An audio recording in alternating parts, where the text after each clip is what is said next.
रूहानिका उसकी बात सुनकर रूहानिका उसके सीने पर हल्के से मारती है तो एकांश हंसते उसे अपने गले लगा लेता है। वहीं रूहानिका भी मुस्कुराकर उसे गले लग जाती है। इसी तरह 3 महीने और गुजर जाते हैं।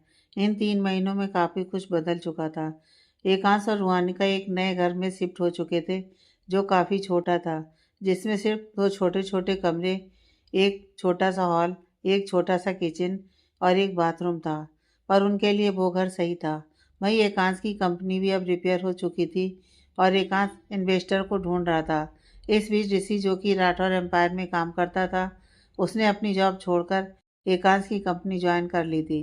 क्योंकि एकांश ने उसके लिए काफ़ी कुछ किया था तो वो एकांश की मदद करना चाहता था। वहीं रुहानिका का कॉलेज अच्छे से चल रहा था। वो घर और कॉलेज सब अच्छे से मैनेज कर रही थी, पर उसने अब तक अपने प्यार का इजहार नहीं किया था। पता नहीं क्यों उसके अंदर हिम्मत नहीं आती थी अपने प्यार का इजहार करने की। दूसरी तरफ राठौर मेंशन में अभी सब कुछ पहले जैसा था। अब वहाँ सब एक दूसरे से मतलब होने पर ही बात करते थे। इन सब में सबसे बेचैन रियाज था। उसे अपने प्यार का एहसास हो चुका था और वो जल्द से जल्द नन्ही को अपने दिल की बात कहना चाहता था। लेकिन रियाज के पास नन्ही का नंबर नहीं था, इसलिए वो बेचैन था नन्ही से मिलने के लिए, उससे अपने दिल की बात बताने के लिए। दूसरी तरफ पूजा जी को भी अपनी गलती का एहसास हो चुका था, क्योंकि उन्होंने देखा था शिवांश और नित्या को एकांश रुहानिका के घर जाते, उनके साथ टाइम स्पेंड करते। और इन सब में कभी भी एकांश या रुहानिका ने नित्या और शिवांश के साथ गलत बर्ताव नहीं किया, या फिर उनका बदला उन दोनों ने नित्या और शिवांश से नहीं निकाला। यह सब देखकर उन्हें एहसास हो चुका था कि वो कितनी गलत थी। पर इन सब की माफ़ी अब तक उन्होंने नहीं मांगी थी, क्योंकि उन्हें इंतजार था तो सही वक्त का। वहीं सुनीता जी रोहानिका और एकांश को स्ट्रगल करते देखकर बहुत खुश थी। लेकिन इस बीच कुछ अलग वाकया भी हुआ था जो आपको अब आगे पता चलेगा। तो जुड़े रहिएगा कहानी के साथ। 3 महीने बाद एकांश जल्दी से अपनी घड़ी बांधते हुए छोटे से हाल में आकर पूछता है, रूह नाश्ता रेडी है? रूहानिका किचन से प्लेट लाकर उसके सामने करके कहती है, जी बिल्कुल रेडी है, आप बैठिए, मैं जल्दी से आपको खिला देती हूँ। एकांश उसे देखकर कहता है, इट्स ओके रूह, मैं खुद खा लूँगा, आपको और भी काम होगा ना, आप जल्दी से वो ख़त्म कर लीजिए, फिर साथ चलते हैं, मैं आपको रास्ते में ड्रॉप कर दूँगा। रूहानिका उसे चेयर पर बैठाकर कहती है, शांति से बैठिए और खाइए, आज मेरा मन है आपको अपने हाथ से खिलाने का। इतना कहकर वो एकांश के सामने एक बाइट बढ़ाती है। एकांश नामे से रिलाकर रुहानिका के हाथ से नाश्ता करने लगता है। कुछ देर बाद एकांश को नाश्ता करवाकर रुहानिका जल्दी से किचन से अपने लिए नाश्ता निकालकर बाहर आती है और प्लेट टेबल पर रखकर कमरे में भागकर रेडी होने जाती है। उसे ऐसे जाते देखकर एकांश नामे से रिलाकर खुद से कहता है, इनका कुछ नहीं हो सकता। अब जब यह पूरा रेडी हो जाएंगी तो बस एक पराठा रैप करके अपने साथ ले जाएंगी और बाकी का यहीं छोड़ जाएंगी। लेकिन रोज़ की तरह आज मैं भी इन्हें ऐसे ही बिना नाश्ते किए नहीं जाने दूंगा। इतना कहकर वो अपना लैपटॉप निकालकर उस पर काम करने लगता है। कुछ देर बाद रूहानिका रेडी होकर अपना पर्स और कुछ बुक्स नोट के साथ लेकर बाहर आती है तो एकांश उसे देखकर कहता है, पहले नाश्ता फिर चलेंगे। उसकी बात सुनकर रूहानिका मुंह बनाकर कहती है, एकांश जी, मैं रोज़ लेट हो जाती हूँ और आज भी हो जाऊंगी आपके इस नाश्ते की वजह से। अरे मैं रास्ते में पराठा खा लूँगी, रख लेती हूँ इसे रैप करके। एकांश उसे आंखें दिखाकर कहता है, बिल्कुल नहीं, पहले नाश्ता करिए फिर ही चलेंगे, वरना मुझे क्या लेट हुई है। वैसे भी आपसे कितनी बार कहा है जल्दी उठा करिए, फिर भी आप आराम से उठती हैं रूह। मुझे भी तो अब देखिए आजकल टाइम नहीं मिल पा रहा, वरना मैं खुद ही सारा नाश्ता बना दूँ। लेकिन आजकल मैं कुछ ज़्यादा ही बिजी हूँ, तो आपको जल्दी उठना चाहिए ना। उसकी बात सुनकर रूहानिका की आंखों में हल्की नमी आ जाती है और वो भर्राए गले से कहती है, मैं कल से जल्दी उठने की पूरी कोशिश करूँगी। एकांश उसकी आंखों में नमी देखकर उठकर जल्दी से उसके पास आकर उसका चेहरा अपने हाथों में भरकर बेचैनी से कहता है, हे रूह, प्लीज़ आई एम सॉरी, अगर आपको मेरी बात का बुरा लगा हो तो। I am really very sorry रूह, प्लीज़ मुझे माफ़ कर दीजिए। मैंने बस आपको इसलिए कहा क्योंकि मैं बिजी था इतने दिनों से और मैं नहीं चाहता था कि इन सब की वजह से आपकी हेल्थ पर कोई भी असर हो। ऑलरेडी मेरी वजह से इतना कुछ हो रहा है, मेरी वजह से आपको ऐसी जगह रहना पड़ रहा है जहाँ कोई फैसिलिटी नहीं है। मैं नहीं चाहता था रूह कि मेरी वजह से आपकी हेल्थ पर भी असर पड़े। रुहानका उसकी बातें सुनकर अपने आंसू साफ करके एकांश के माथे को अपने होठों से छूकर कहती है, नहीं एकांश जी, प्लीज हर चीज का ब्लेम खुद पर लेना बंद करिए। याद है जब मैं हर चीज का ब्लेम खुद पर लेती थी तो आप कैसे मुझे डांटते थे? तो फिर आप क्यों इन सब का ब्लेम खुद पर ले रहे हैं? और रही बात फैसिलिटीज की, तो मुझे कुछ नहीं चाहिए एकांश जी। आप है ना मेरे साथ, मेरे लिए इतना ही काफी है। मेरे लिए और कुछ मैटर ही नहीं करता। उसकी बातें सुनकर एकांश की आंखों में नमी आ जाती है और वो आगे बढ़कर रुहानका के माथे को चूमकर कहता है, I am so lucky to have you Rooh, I love you so much. उसकी बात सुनकर रुहानका भी बोलने की कोशिश करती है पर उसके मुंह से एक लफ्ज तक नहीं निकलता। तो एकांश बात बदलते हुए कहता है, चलिए अब जल्दी से नाश्ता करिए वरना हम लेट हो जाएंगे। रुहानका हामी से रिलाकर चेयर पर बैठकर अपना नाश्ता खत्म करती है। फिर एकांश के साथ घर से बाहर आती है तो एकांश घर में लॉक लगाकर उसे लेकर रोड पर आकर ऑटो में रुहानका के साथ बैठकर उसके कॉलेज के लिए निकल जाता है। राठौर मेंशन। रियाज अपने कमरे में रेडी होकर नीचे आता है और डाइनिंग एरिया में जाकर अपनी जगह पर बैठकर स्वर्णा जी को आवाज़ लगाते हुए कहता है, माँ जल्दी से मेरा नाश्ता दे दीजिए, मेरी आज इम्पोर्टेंट मीटिंग है और मुझे निकलना है। स्वर्णा जी किचन से बाहर आकर उसका नाश्ता टेबल पर रखकर उसकर से सर लाकर कहती हैं, गुड मॉर्निंग मेरा बच्चा, अब जल्दी से अपना नाश्ता फिनिश कर लो, कल की तरह आधा मत छोड़ कर जाना। हाँ, रियांश मुस्कुराकर कहता है, ओके माँ। फिर अपना नाश्ता करते हुए, शिव और न्यू कहाँ हैं? आज से तो उनका न्यू सेमेस्टर स्टार्ट है ना, तो जाएंगे नहीं क्या कॉलेज? स्वर्णा जी उनके बगल वाली चेयर पर बैठते हुए कहती हैं, हाँ जाना है उन्हें, लेकिन अभी तक नीचे नहीं आए हैं, आते ही होंगे। रियाज उनकी बात पर सिर हिलाकर अपना नाश्ता करने लगता है।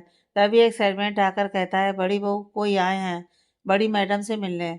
स्वर्णा जी असमंजस में कहती हैं, इतनी सुबह सुबह कौन आया है? फिर सर्वेंट से, अच्छा आप जाकर माँ जी को बुला कर लाइए, तब तक मैं उन्हें देखती हूँ। सर्वेंट हामे से रिलाकर वहाँ से चला जाता है तो स्वर्णा जी रियांश से कहती हैं, तुम खाओ और अगर कुछ चाहिए हो तो सर्वेंट से ले लेना, मैं जाकर देख कर आती हूँ कौन आया है। रियान से रिलाकर अपने नाश्ते पर फोकस करता है तो स्वर्णा जी उठकर वहाँ से हॉल में चली जाती हैं। स्वर्णा जी हॉल में आती हैं तो सामने सिद्धार्थ शेखावत, नन्ही के पिता और रिद्धिमा शेखावत नन्ही की माँ को देखकर हैरान हो जाती है, पर जल्दी खुद को संभाल कर मुस्कुराकर अपने हाथ जोड़कर कहती है, नमस्ते, कैसे हैं आप दोनों? रिद्धिमा जी मुस्कुराकर कहती हैं, बहुत अच्छे, आप कैसी हैं? स्वर्णा जी भी मुस्कुराकर कहती हैं, जी मैं भी बहुत अच्छी हूँ। और नन्ही कैसी है? वो तो वहां जाकर भूल ही गई जैसे हम सबको, कभी फोन भी नहीं करती। उनकी बात सुनकर रिद्धिमा जी और सिद्धार्थ जी के चेहरे की मुस्कुराहट गायब हो जाती है, पर रिद्धिमा जी जल्दी ही खुद को संभाल कर नकली मुस्कान के साथ कहती हैं, ऐसी कोई बात नहीं है। नन्ही तो बल्कि आप सबको बहुत याद करती है, पर अब वो इधर काफ़ी व्यस्त रहती है क्योंकि उसकी शादी तय हो गई है ना। उसी सिलसिले में हम यहाँ आए थे। फिर नन्ही की शादी का कार्ड देते हुए, ये नन्ही की शादी का कार्ड है। सब कुछ काफ़ी जल्दी में हुआ तो आपसे ज़्यादा बात करने का मौका ही नहीं मिला। लड़का अच्छा है और वेल सेटल्ड है और हमें क्या चाहिए, बस इसलिए सब जल्दी ही फिक्स कर दिया। सोना जी उनकी बात सुनकर काफ़ी सरप्राइज होती हैं, पर फिर मुस्कुराकर खुशी से कहती हैं, ये तो बहुत अच्छी बात है। वैसे भी हमारी नन्ही है ही इतनी प्यारी, उसके लिए तो हीरा ही चुनना चाहिए। उनकी बात पर रिद्धिमा जी और सिद्धार्थ जी एक फेक मुस्कान उन्हें देते हैं। तभी रियाज अपना नाश्ता खत्म करके अपना बैग लेकर हॉल में आते हुए कहता है, माँ अब मैं चलता हूँ, मेरी मीटिंग है, बाय। स्वर्णा जी उसे रोकते हुए कहती हैं, अरे रुको बेटा, इनसे मिलो, यह है नन्ही के माता पिता। उनकी बात सुनते ही रियांश के बढ़ते कदम खुद ब खुद रुक जाते हैं और वो मुड़कर सिद्धार्थ जी और नन्ही जी के पास जाकर पैर छूकर कहता है, नमस्ते अंकल, नमस्ते आंटी। सिद्धार्थ जी हल्का सा मुस्कुराकर कहते हैं, नमस्ते बेटा, कैसे हो तुम? वैसे तुम रियांश हो या एकांश, क्योंकि बचपन में देखा था तुम्हें। सोना जी कहती हैं, यह रियांश है। रिद्धिमा जी कहती हैं, अच्छा क्या कर रहे हो आजकल रियांश तुम? रियांश अपनी मीटिंग के बारे में भूलकर उन्हें इम्प्रेस करने के लिए सिद्धार्थ जी के पास वाले सोफे पर बैठकर आराम से कहता है, मैं राठौर एम्पायर में एमडी हूँ। रिद्धिमा जी मुस्कुराकर कहती हैं, गुड, अच्छी बात है, बच्चे ऐसे ही सक्सेस की सीढ़ी पार करते रहें और क्या चाहिए। स्वर्णा जी उनकी बात पर सहमति जताती हैं। तब तक सावित्री जी आती हैं तो स्वर्णा जी उठकर साइड में खड़ी हो जाती हैं। सावित्री जी स्वर्णा जी को भी बैठने का कहकर खुद भी सोफे पर बैठकर कहती हैं, इतने सालों बाद आप आए हैं सिद्धार्थ और रिद्धिमा, क्या समय नहीं मिलता आपको यहाँ आने का। रिद्धिमा जी और सिद्धार्थ जी उनके पैर छूते हैं। फिर रिद्धिमा जी कहती हैं, नहीं माँ जी, ऐसी कोई बात नहीं है, बस आप तो जानती हैं आजकल की जिंदगी में कहाँ किसी के पास समय होता है। कौशल्या जीजी के घर भी कहाँ ज़्यादा जाना हो पाता है। वो तो एक खुशखबरी थी तो इसलिए आना हो पाया। सावित्री जी उन्हें देखकर पूछती हैं, कैसी खुशखबरी। रिद्धिमा जी मुस्कुराकर कहती हैं, नन्ही का रिश्ता तय हो गया है, अगले महीने उसकी शादी है और 15 दिन बाद सगाई। उनकी बात सुनकर रियाज के पैरों तले जमीन निकल जाती है और आंखों में नमी आ जाती है, जिन्हें छिपाने के लिए वो अपना बैग उठाकर सोफे से उठकर कहता है, मेरी मीटिंग है, मैं चलता हूँ। इतना कहकर वो तेज कदमों से वहां से चला जाता है। वहीं उसके ऐसे जाने पर बाकी सब उसे देखते हैं। फिर सावित्री जी लड़के के बारे में पूछने लगती हैं तो रिद्धिमा जी और सिद्धार्थ जी उन्हें लड़के के बारे में बताने लगते हैं। दूसरी तरफ रियाज लड़खड़ाते कदमों से बाहर आकर अपनी कार का डोर अनलॉक करके उसमें बैठता है और दरवाजा बंद करके सीट से अपना सिर टिकाकर अपनी आंखें मूंद लेता है। देखते ही देखते उसकी आंखों की कोरों से आंसुओं की बूंदें छलकने लगती हैं। कुछ देर बाद रियाज खुद को संभाल कर अपने आंसू पोंछकर खुद को मिरर में देखकर फेक मुस्कान के साथ कहता है, आखिर उसने भी मुझे छोड़ दिया, शायद मैं किसी के प्यार के लायक ही नहीं हूँ।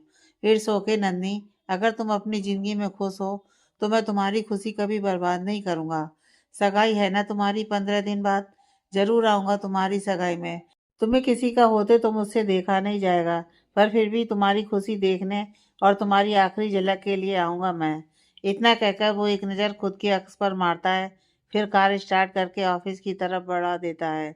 दूसरी तरफ एकांश रोहानिका को कॉलेज छोड़कर उसे अपना ख्याल रखने का कहकर अपनी कंपनी की तरफ निकल जाता है।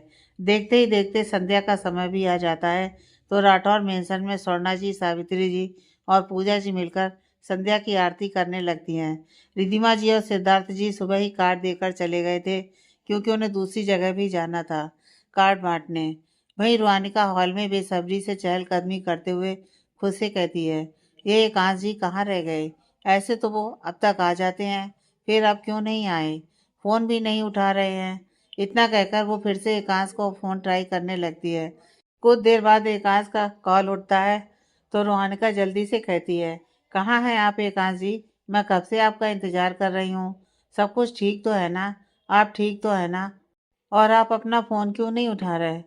दूसरी तरफ से ऋषि उसकी बात बीच में काट कर कहता है, भाभी मुझे बोलने का मौका तो दीजिए। रोहनका नासमझी से कहती है, एकांश जी का फ़ोन तुम्हारे पास क्यों है। ऋषि सब ठीक तो है ना।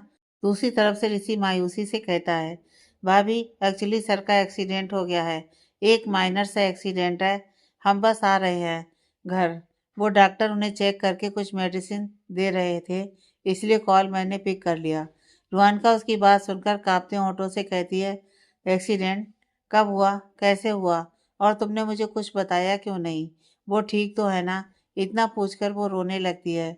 ऋषि उसे शांत करवाते हुए कहता है, प्लीज भाभी आप शांत हो जाइए, सर अब बिल्कुल ठीक है, हम बस घर ही आ रहे हैं, प्लीज आप रोइए मत, सर ठीक है सच्ची। रोहनका सिसकते हुए कहती है, प्लीज तुम लोग आराम से आना। ऋषि उसे विश्वास देते हुए कहता है, हाँ भाभी हम आराम से ही आएंगे, आप ज़्यादा रोइए मत, और सर के लिए कुछ हल्का बना लीजिए खाने में।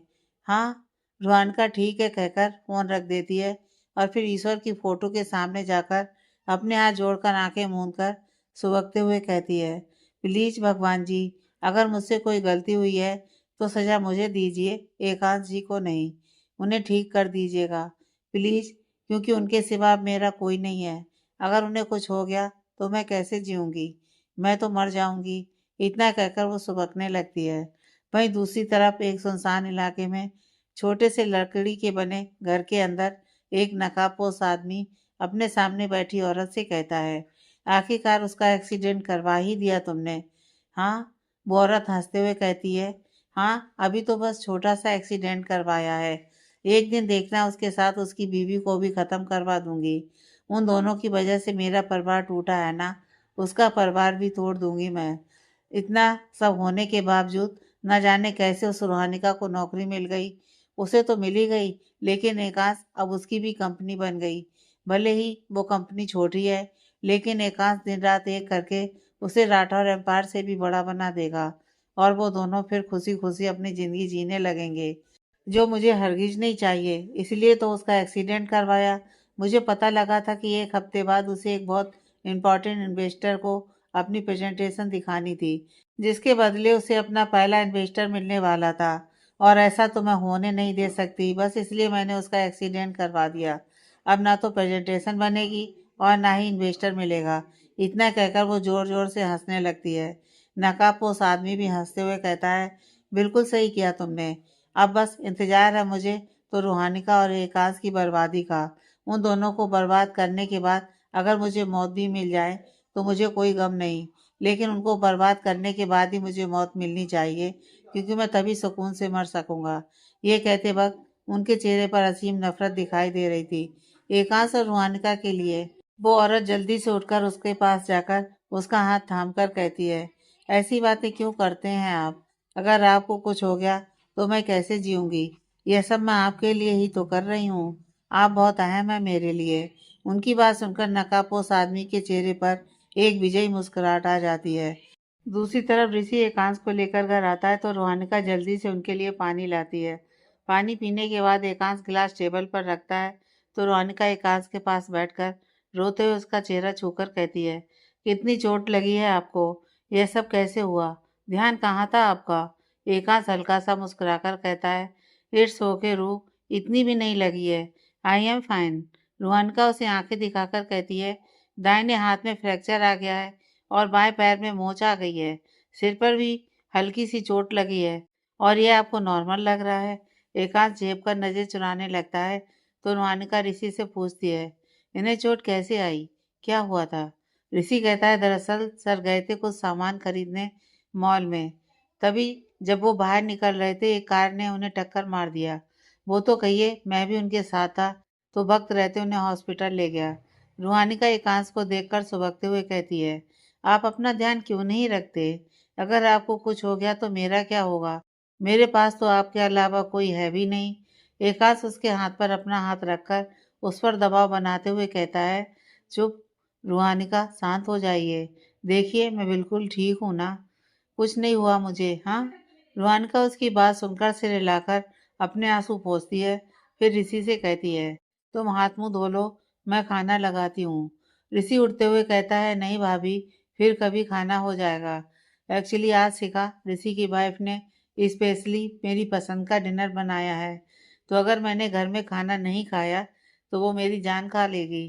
तो मैं चलता हूँ, आप अपना और सर का ध्यान रखिएगा, और अगर कोई भी प्रॉब्लम हो तो मुझे कॉल कर लीजिएगा। रूहानिका उठकर उसके पास जाकर कहती है, थैंक यू सो मच ऋषि, तुम्हारी वजह से एकांश जी आज सही सलामत मेरे सामने है।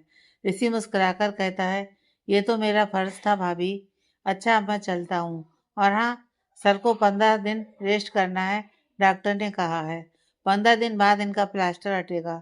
रूहानिका सिर हिलाकर ठीक है कहती है तो ऋषि उन्हें बाय कहकर वहां से चला जाता है। रूहानिका दरवाजा बंद करके किचन में चली जाती है, फिर वहां से खाना लाकर एकांश के पास बैठकर खामोशी से उसे अपने हाथ से खिलाने लगती है। एकांश उसका साइलेंट ट्रीटमेंट देखकर खाना खाते हुए कहता है, रू, एटलीस्ट आप ऐसे साइलेंट ट्रीटमेंट तो मत दीजिए मुझे। रूहानिका उसे नम आंखों से देखकर कहती है, आप नहीं समझ सकते एकांश जी, इस वक्त मुझे कैसा फील हो रहा है। पापा के जाने के बाद आप ही मेरे सब कुछ हैं। अगर आपको कुछ हो जाएगा तो मैं कैसे जीऊँगी? किसके लिए जीऊँगी? यह सोचा है कभी आपने? उसकी बात सुनकर एकांश अपने बाएं हाथ को बढ़ाकर रूहानिका के आंसू पोंछकर कहता है, मुझे कुछ नहीं होगा रू, जब तक आप मेरे साथ हैं मुझे कुछ नहीं होगा, इसलिए ये सब बात मत सोचिए। हाँ, अभी तो मुझे टेंशन इस बात की है कि 7 दिन बाद मेरी इन्वेस्टर के साथ मीटिंग है और मेरी कुछ भी तैयारी नहीं है। अब तो मेरा हाथ भी टूट गया है। आई डोंट नो सब कुछ कैसे होगा। रूहानिका उसे विश्वास दिलाते हुए कहती है, हम दोनों मिलकर सब कर लेंगे आकाश जी, और फिर ऋषि भी तो है हमारे साथ। आप कहिए तो मैं रियांश को भी बुला लेती हूँ। एकांश उसे मना करते हुए कहता है, नहीं रियांश को नहीं, वो ऑलरेडी वहाँ ऑफिस के कामों में काफ़ी बिजी है। ऐसे में अगर उसके फ्री टाइम को भी मैं यूज़ कर लूँगा तो वो रेस्ट कब करेगा? कोई नहीं, मैं मैनेज कर लूँगा। रोहनका उसे देखकर कहती है, आप अकेले नहीं, मैं भी आपका साथ दूंगी और देखना है प्रोजेक्ट तो आपको ही मिलेगा। एकांश उसकी बात पर हल्का सा मुस्कुरा देता है तो रोहनका उसके सामने एक और बाइट बढ़ाती है, जिसे एकांश उसकी तरफ करके कहता है, आपने भी नहीं खाया है ना, तो चुपचाप मेरे साथ खाइए। रोहनका खामोशी से वो निवाला खा लेती है। ऐसे करते हुए एकांश और रोहनका खाना पीना खत्म करते हैं। खाना खत्म करके रोहनका सारे बर्तन धोकर उन्हें स्टैंड पर लगाती है, फिर एकांश को पकड़कर सहारा देकर उसे कमरे में बेड पर बैठा देती है। एकांश कहता है, रूह, मुझे कपड़े चेंज करने हैं। रोहनका सिर हिलाकर अलमारी से एकांश के लिए कपड़े निकालकर उसे देती है और खुद अपने कपड़े चेंज करने बाथरूम में चली जाती है। कुछ देर बाद रोहनका चेंज करके आती है तो एकांश को कपड़े पहनने में स्ट्रगल करते देखकर उसके पास जाकर कहती है, अगर आपको कोई प्रॉब्लम ना हो तो क्या मैं आपकी मदद कर दूं? एकांश हिचकिचाकर कहता है, मुझे तो कोई प्रॉब्लम नहीं है, बट आप कंफर्टेबल होंगी? रोहनका एक गहरी सांस लेकर कहती है, जी। एकांश उसे टी शर्ट थमा देता है, जिससे रोहनका कांपते हाथों से एकांश की टी शर्ट का बटन खोलने लगती है। बटन खोलते ही एकांश का आकर्षक सीना उसके सामने आ जाता है, जिसे देखकर रोहनका अपनी नज़र झुकाकर उसकी शर्ट उतारती है। फिर टी शर्ट लेकर एकांश को पहनाने लगती है। टी शर्ट पहनाते वक्त रोहनका के हाथ कई बार एकांश के जिस्म को छूते हैं, जिससे एकांश को करंट सा लगता है, पर वो अपनी भावनाओं को दबाकर रखता है। शर्ट पहनाने के बाद रोहनका नजरें झुकाकर हिचकिचाकर कहती है, वो ट्राउजर चेंज? एकांश उसकी बात समझते हुए कहता है, इट्स ओके, आप बाहर जाइए, मैं नीचे का कुछ चेंज कर लूँगा। रूहानिका सिर हिलाकर बाहर चली जाती है तो एकांश किसी तरह ट्राउजर चेंज करके लोअर पहनता है और रूहानिका को वापस बुलाता है। रूहानिका अंदर आकर उसे चेंज कर देख उसके कपड़े बाथरूम में रख देती है धोने के लिए। वापस आकर रूहानिका एकांश को अच्छे से बेड पर लिटाती है, फिर उसकी बगल में लेटकर आंखें मूंद लेती है तो एकांश उसे देखकर कहता है, रूह, आज आप मेरे करीब नहीं सोएंगी? रूहानिका अपनी आंखें खोलकर उसे देखकर कहती है, पर आपको तो चोट लगी है। एकांश मुस्कुराकर कहता है, तो आप लेफ्ट साइड सो जाइए, इससे मुझे कोई प्रॉब्लम भी नहीं होगी। उसकी बात सुनकर रोहनका नामे से हिलाकर एकांश के लेफ्ट साइड लेटती है तो उसके लेटते ही एकांश उसे अपनी बाहों के घेरे में ले लेता है। रोहनका एकांश का माथा चूमकर कहती है, गुड नाइट। एकांश मुस्कुराकर उसका सिर चूमकर कहता है, गुड नाइट रूह। अगले दिन एकांश की आंख थोड़ी लेट खुलती है, दवा के असर की वजह से, तो वो किसी तरह उठकर बैठता है। तभी रोहनिका कमरे में आकर उसे जगह देखकर कहती है, अरे आप उठ गए, चलिए मैं आपको फ्रेश करवा देती हूँ, फिर ब्रेकफास्ट करते हैं। एकांत सवालिया नजरों से उसे देखकर पूछता है, आप गई नहीं आज कॉलेज? रूहानिका उसे देखकर, हाँ, क्योंकि मैंने 15 डेज की लीव ली है कॉलेज से।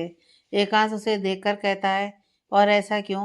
रूहानिका बैठ समेटते हुए कहती है, क्योंकि आपको चोट लगी है। अब कोई बहस नहीं कि रूह आप जाइए, मैं अपना ध्यान रख लूँगा।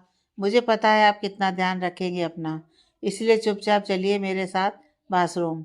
एकांश कहता है, पर रूहानिका उसकी बात बीच में काट कर कहती है, मैंने कहा ना, कोई बहस नहीं।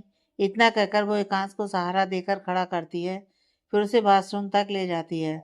बाथरूम में एकांश लेफ्ट हैंड से ब्रश करता है, फिर रुहानिका कहती है, एक काम करते हैं, मैं आपको स्पंज बाथ दे देती हूँ, जब तक आपका यह प्लास्टर नहीं उतर जाता, क्योंकि ये गीला नहीं होना चाहिए।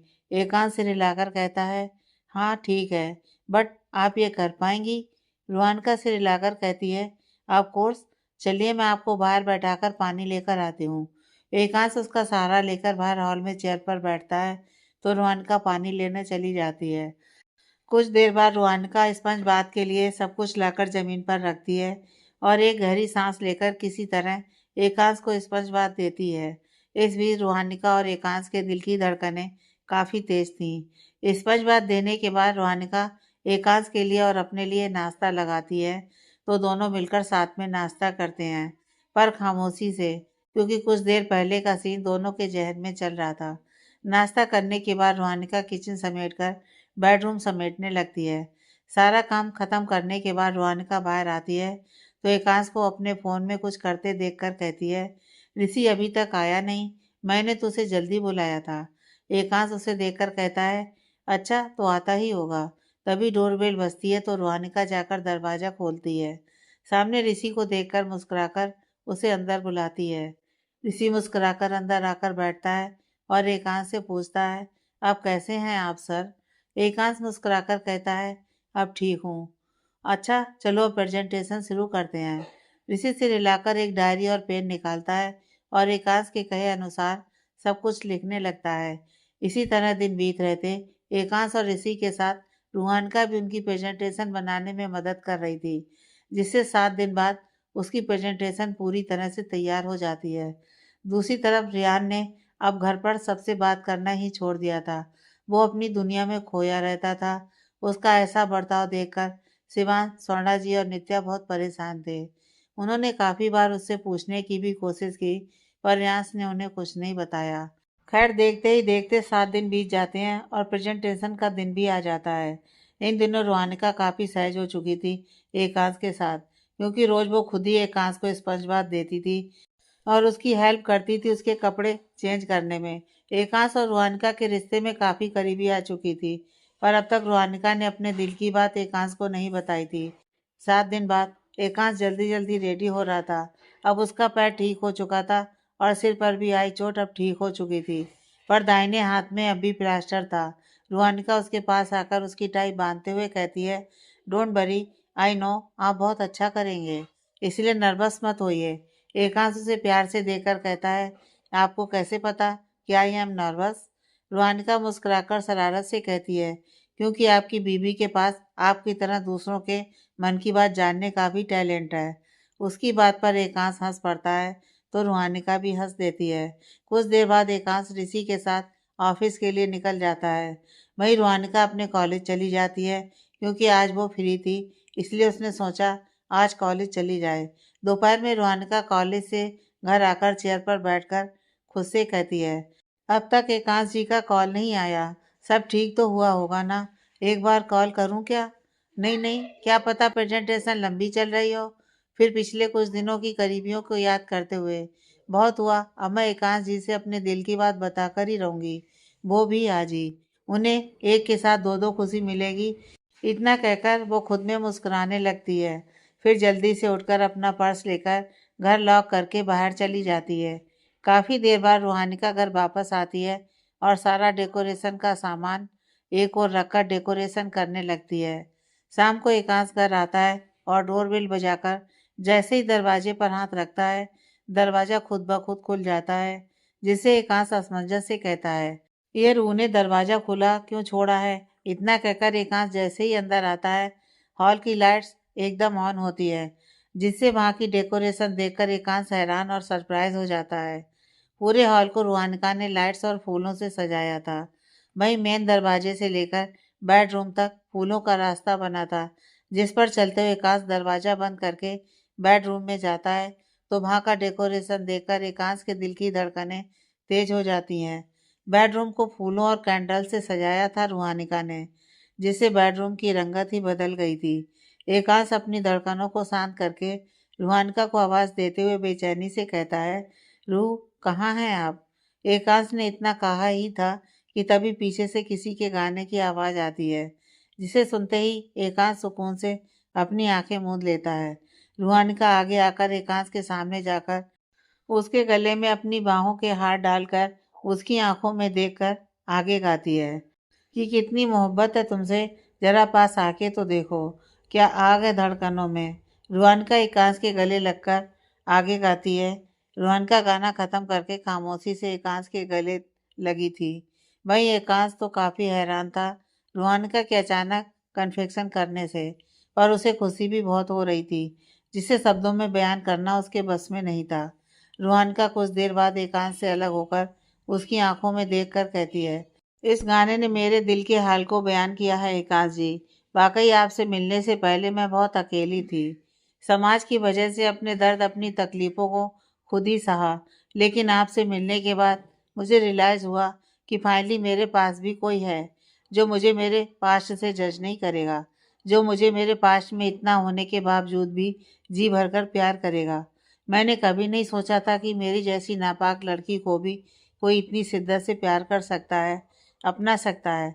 पर आपने मुझे गलत साबित किया।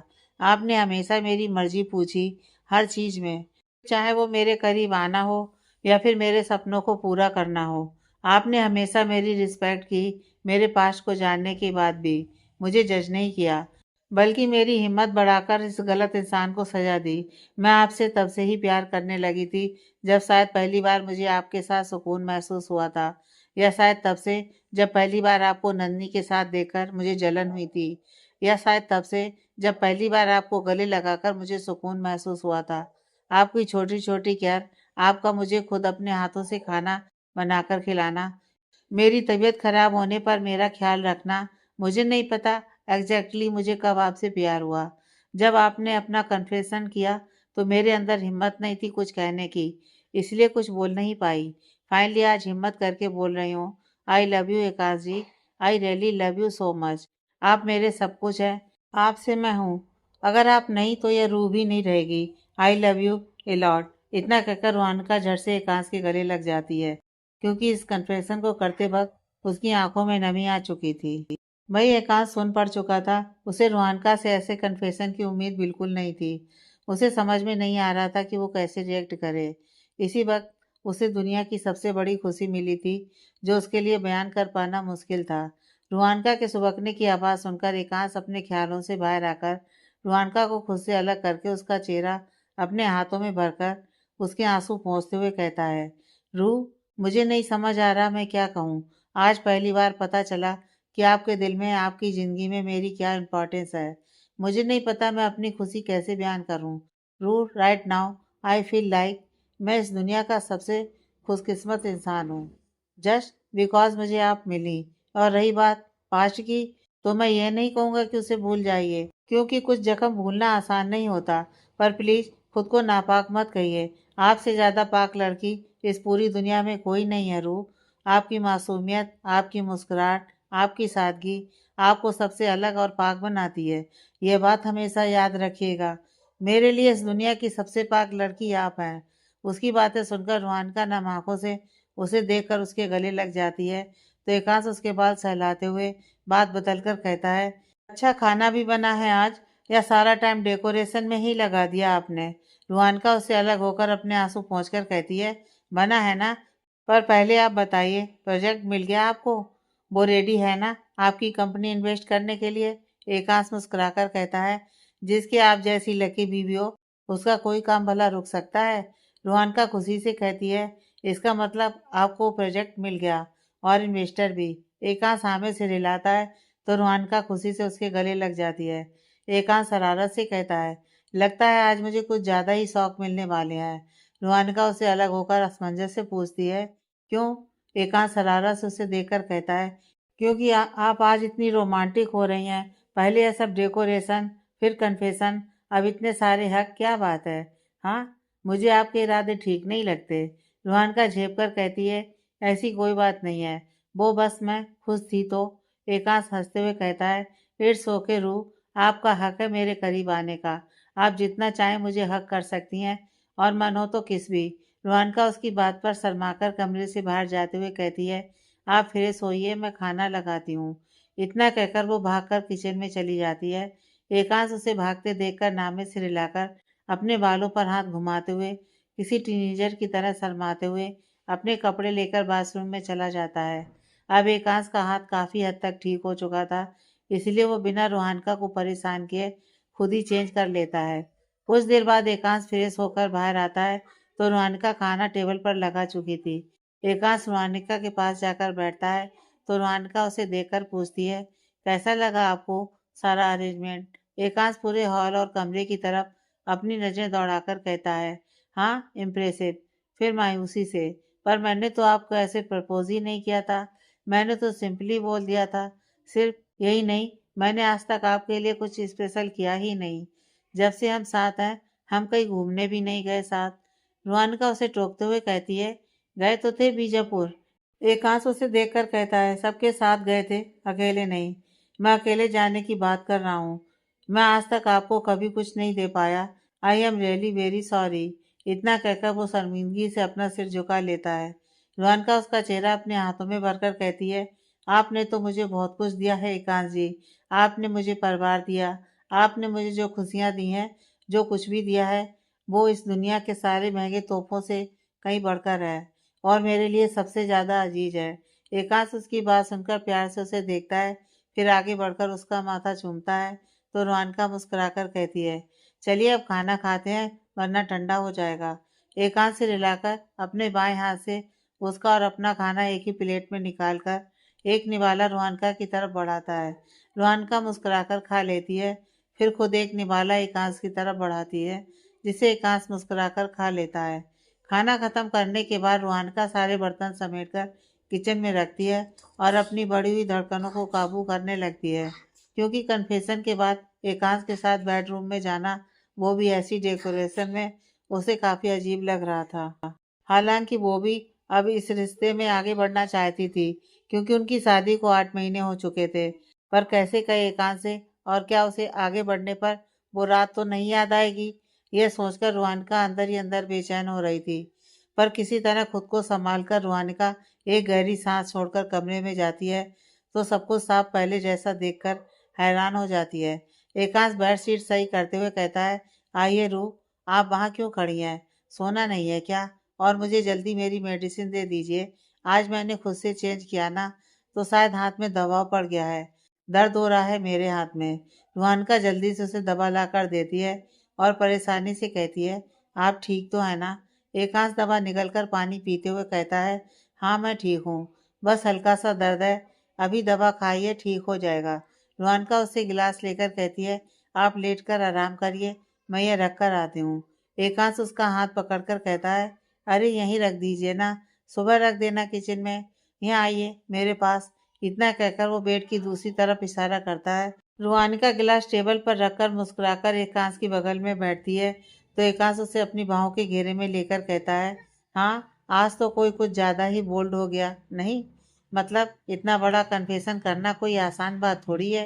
रुहानिका उसकी बात पर शर्माकर अपनी नज़र झुकाकर बात बदलते हुए कहती है, आपको लेट जाना चाहिए, आपके हाथ में ऑलरेडी दर्द हो रहा है। एकांश उसकी बात सुनकर सिर हिलाकर उसे अपनी बाहों में लिए हुए ही लेट जाता है तो रोहनका उससे दूर होने की कोशिश करते हुए कहती है, प्लीज आप दूर रहिए, क्योंकि आपके हाथ में दर्द हो रहा है ना, कहीं ज़्यादा प्रॉब्लम ना हो जाए। एकांश उसे देखकर कहता है, डोंट वरी रू, आई एम फाइन।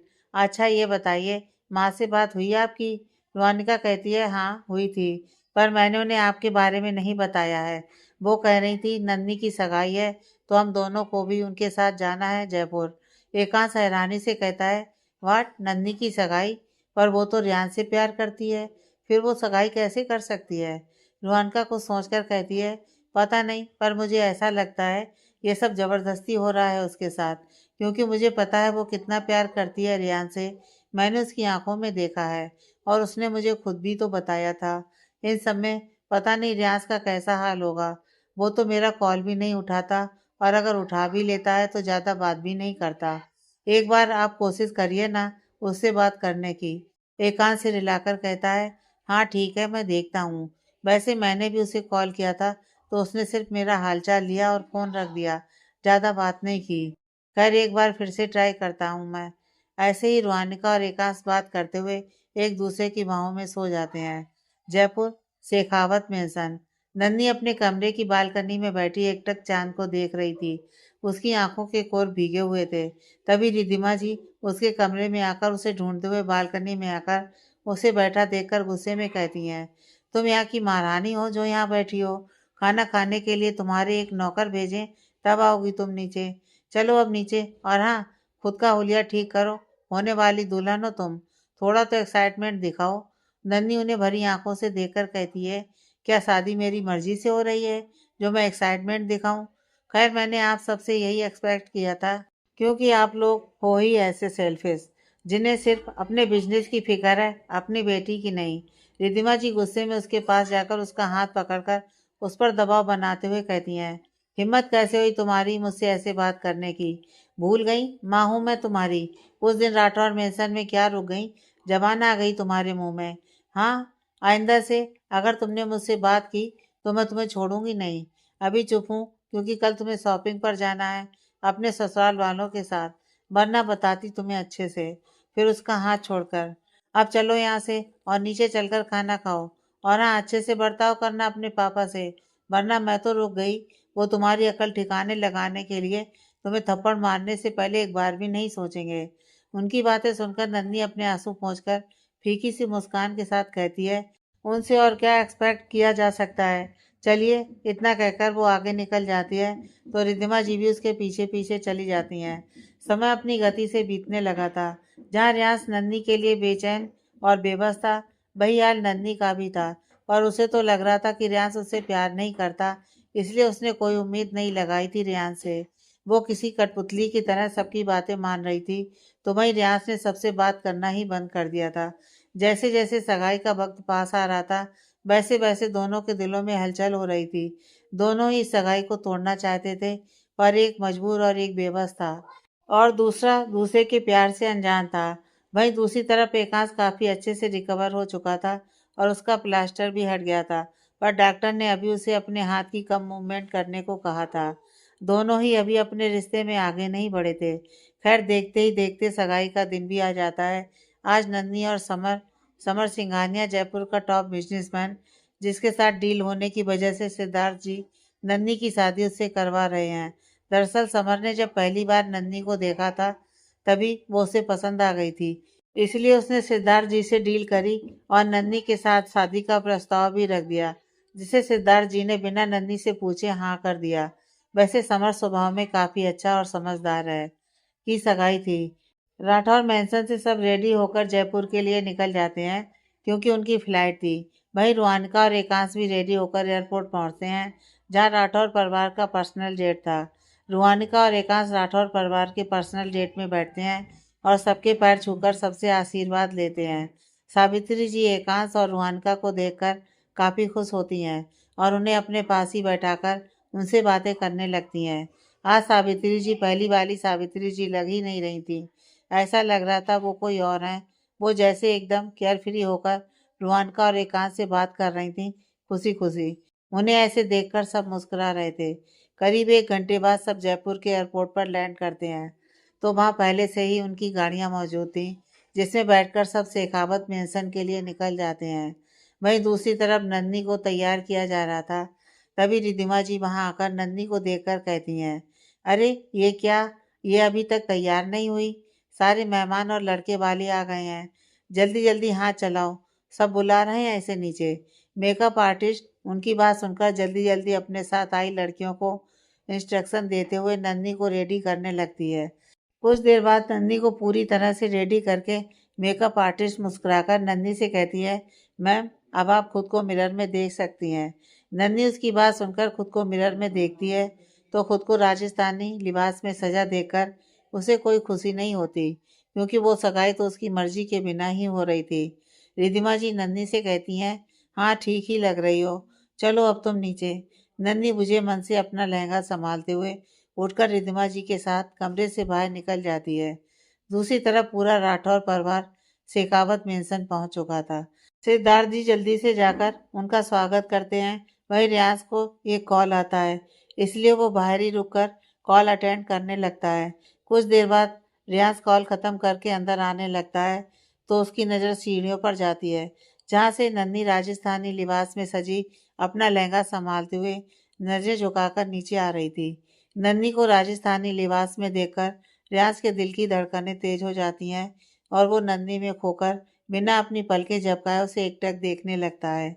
वहीं नन्ही को अचानक कुछ अजीब सा महसूस होता है, जिससे वो अपनी नजरें उठाकर सामने देखती है, तो दरवाजे के पास रियाज को खड़ा देखकर उसकी आंखों में नमी आ जाती है और वो अपनी जगह पर रुककर एकटक रियाज को देखते हुए आंखों ही आंखों में ढेरों शिकायतें करने लगती है।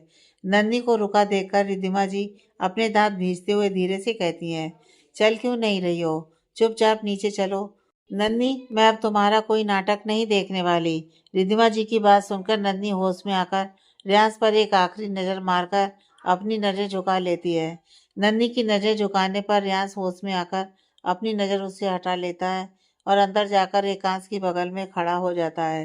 रिद्धिमा जी नन्ही का हाथ पकड़कर उसे लगभग घसीटते हुए नीचे लाती हैं और स्टेज के सामने लाकर खड़ा कर देती हैं। समर स्टेज के नीचे उतरकर अपना हाथ नन्ही के आगे बढ़ाता है, जिससे नन्ही को अंदर ही अंदर एक घुटन सी महसूस होती है। भाई रियाज जब समर को नन्ही के सामने हाथ बढ़ाए देखता है तो उसका खून खौल उठता है। उसका मन करता है जाकर समर के मुंह पर एक घसीट कर पंच मारे।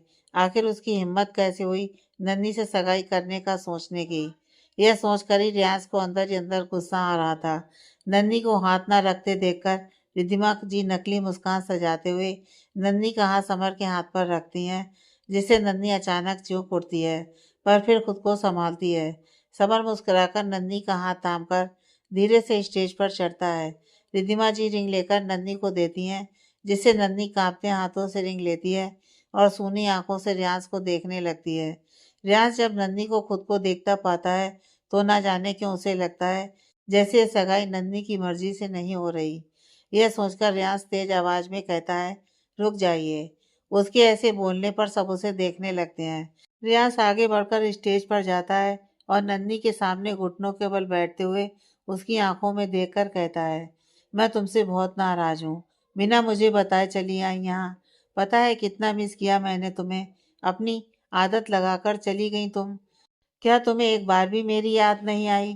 कभी मुझे कॉल भी नहीं किया तुमने। अरे मेरे पास तो तुम्हारा नंबर नहीं था, लेकिन तुम्हारे पास सिप का नंबर तो था ना। उससे मेरा नंबर लेकर कॉल कर सकती थी ना।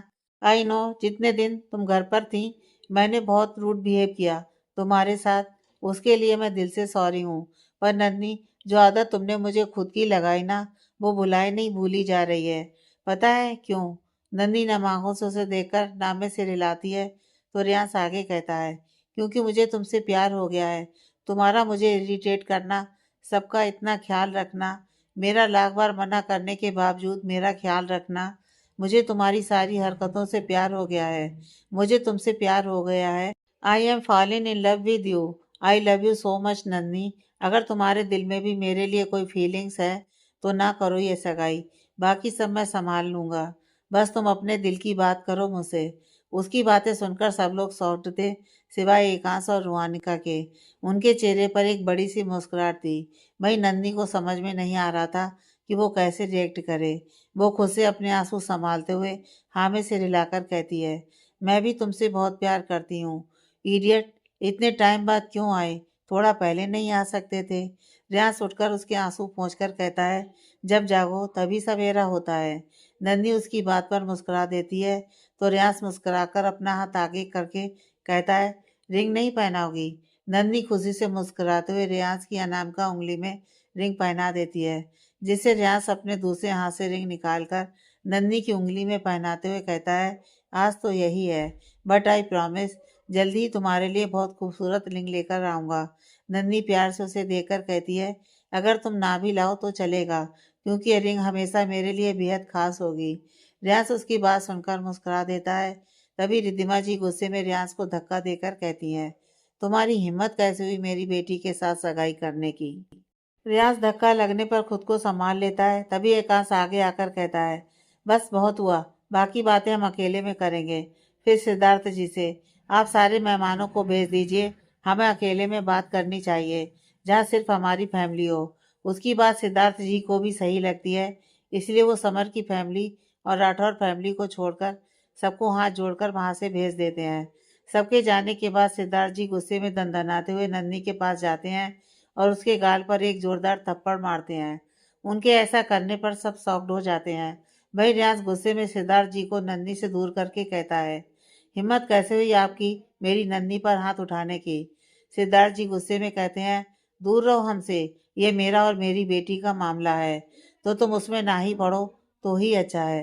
रियांस भी गुस्से में गरजते हुए उनकी आंखों में देखकर कहता है, ये मेरा और मेरी होने वाली पत्नी का भी मामला है, और मेरी होने वाली पत्नी एक एडल्ट है, तो उसे पूरा अधिकार है अपने फैसले खुद लेने का। उसे ऐसा करने से कोई नहीं रोक सकता, आप भी नहीं। सिद्धार्थ जी गुस्से में कुछ कहने को थे तो राजवीर जी उन्हें शांत करवाकर हॉल में बैठाते हैं। वहीं नन्ही रोते हुए वहां से भागकर गार्डन में चली जाती है, जिससे रियाज भी उसके पीछे पीछे चला जाता है। गार्डन में नन्ही बेंच पर बैठकर अपने चेहरे को अपने हाथों से छिपाकर रोने लगती है। रियाज जो कि उसके पीछे आया था वो नन्ही को ऐसे रोते देखता है तो उसका दिल भारी हो जाता है। रियांस आगे बढ़कर नन्ही की बगल में बैठकर उसके कंधे पर हाथ रखता है तो नन्ही झट से मुड़कर रियांस के गले में अपना हाथ लपेटकर उसके गले लगते हुए रोने लगती है, जिससे रियांस के दिल की धड़कनें तेज हो जाती हैं। पर वो खुद को संभाल कर नन्ही के बाल सहलाते हुए कहता है, चुप, नन्ही शांत हो जाओ प्लीज। तुम्हें ऐसे रोते हुए देखकर मुझे अच्छा नहीं लग रहा। नन्ही उससे दूर होकर भरी आंखों से उसे देखकर कहती है, क्यों, मुझे वो प्यार नहीं करते रियाज? क्या मैं एक अच्छी बेटी नहीं? आज तक मैंने उनकी सारी बातें मानी, यह सोचकर शायद कभी तो उनका प्यार मिलेगा मुझे, पर आज तक ऐसा नहीं हुआ। बचपन से लेकर आज तक मैंने सिर्फ उनके ताने, उनकी इग्नोरेंस ही झेली है। क्यों? क्या मैं इस काबिल नहीं कि मुझे किसी का प्यार मिले? उन्हें लड़का चाहिए था, तो अगर मैं हो गई तो उसमें मेरी क्या गलती है? मम्मा को उसके बाद मेडिसिन इशू हो गया, जिसकी वजह से उन्हें दोबारा बेबी नहीं हुआ, उसमें मेरी क्या गलती? वो आज के ज़माने में भी पहले जैसे क्यों जीते हैं? क्यों उन्हें अपनी बेटी का दर्द, उसका इंतजार नहीं दिखता? क्यों रियांस? इतना कहकर वो रोने लगती है।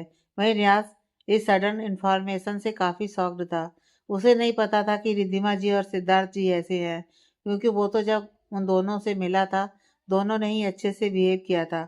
उनको देखकर ऐसा लग नहीं रहा था कि उनकी सोच इतनी घटिया है। रियांस अपने ख्यालों से बाहर आकर नन्ही को चुप करवाते हुए कहता है, शांत हो जाओ नन्ही, तुम क्यों उनके बारे में सोच रही हो जो तुम्हारे बारे में नहीं सोचते? हम सब है ना नन्ही, हम सब तुम्हारे अपने हैं।